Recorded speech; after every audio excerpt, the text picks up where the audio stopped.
গতকালের বক্তব্যে আমি কোনো ট্যাক্স ফ্রি গাড়ি চাইনি। ত্রয়োদশ জাতীয় সংসদ গঠিত হওয়ার পর সরকারি দল এবং বিরোধী দল প্রত্যেকেই একটা কমিটমেন্ট দিয়েছে, বহুদিনের প্রচলিত যে ট্যাক্স ফ্রি গাড়ি এবং প্লট আমরা নিব না, এই বিষয়ে আমরা সিদ্ধান্ত নিয়েছি।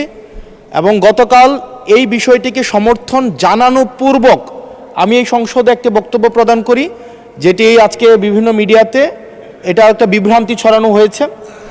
আমি আমার জায়গা থেকে যেই ট্যাক্স ফ্রি গাড়ি আমরা নিব না এবং প্লট এই সুবিধাটি যেটা আমরা নিব না, এই সিদ্ধান্ত সমর্থনপূর্বক আমি জানিয়েছি জেলা পরিষদের চেয়ারম্যান, উপজেলা পরিষদের চেয়ারম্যান, পৌর মেয়র, ডিসি, ইউনো, এসিল্যান্ড সহ অন্যান্য সরকারি অফিসার সরকারি কার্য পরিচালনা করার জন্য যেভাবে সরকারি একটি গাড়ি পেয়ে থাকে, ঠিক একই প্রক্রিয়ায় আমাদের যারা সংসদ সদস্য আছে তাদেরকে ঠিক একই প্রক্রিয়া একটি গাড়ি ব্যবহার করা দেয়া যায় কিনা সেটি আমি এই সংসদে আমি জানিয়েছিলাম।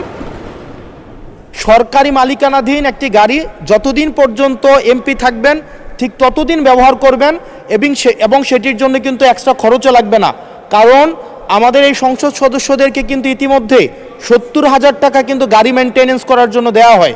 এখন গাড়ি মেনটেন্সের জন্য 70,000 টাকা করে দেওয়া হয়, কিন্তু আমাদের গাড়ি নেই। এখন আমার যে বক্তব্যটা সেটি হচ্ছে গতকালের বক্তব্যে আমি কোনো ট্যাক্স ফ্রি গাড়ি চাইনি। গতকালের বক্তব্যে আমি কোনো ট্যাক্স ফ্রি গাড়ি চাইনি।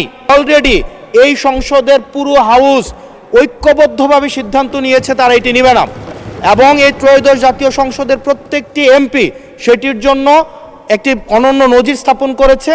এটি মিডিয়াতে বিভ্রান্তির সৃষ্টি করেছে, সেটির জন্য এখানে পুনরাবৃত্তি করেছি সকল এমপিদের পক্ষ থেকে যে আমরা ট্যাক্স ফ্রি গাড়ি বা প্লটের সুবিধা না, অন্যান্য যে সরকারি সুবিধা আছে সেটির মতো করে যতদিন এমপি থাকবে ঠিক ততদিন এমপি শেষ, তারপরে হচ্ছে গাড়িটি আবার সরকার ফিরিয়ে নিবে।